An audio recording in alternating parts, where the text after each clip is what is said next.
ఇదిగో కండక్టర్ చిల్లరేదయ్యా. ఇదిగోండి 5. 5? మీకు 15, నీ కొడుకో 15. కొడుకు కదయ్యా నా మనోడు. సరేలేవమ్మా, నీ మనోడుకో 15, నీ కోడుకో 15 రూపాయలు లగేజ్. అన్యాయం తగలడిపోను. ఈ గవర్నమెంట్ వాళ్ళంతా డబ్బులు లేక చేస్తున్నారా? కోడికి 15 రూపాయలు లగేజీ అంట. ఏమో మాటలో కాస్త మర్యాదగా రాని. నాయనమ్మా అతనితో మనకెందుకు రాపోదాం. కోడి ఖరీదు 15 రూపాయలు అయితే లగేజీ 15 రూపాయలా? నేను చస్తే ఇవ్వను. నా డబ్బులు నాకు ఇయ్యి. నువ్వు డబ్బులు లాక్కుంటే కోడి లాక్కుంటాను. ఏమిటో ఈ అన్యాయం?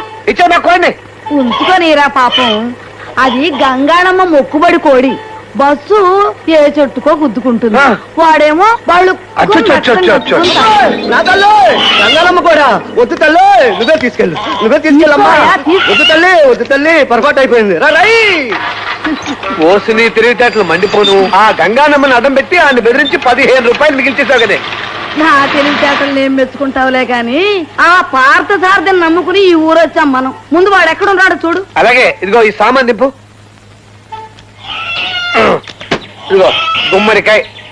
ఇదిగో సామాన్ జాగ్రత్త, దొంగలు ఉంటారు ఈ ఊళ్ళో. నేను వెళ్ళి పాస్తాను వెతుకొస్తా. నా సంగతికేంలే, అసలే మనం ఈ ఊరు కొత్త, ఎక్కడన్నా తప్పిపోతావేమో. అలాగే లేదే, సామాన్ చూసుకో. తొందరగా వచ్చాయి.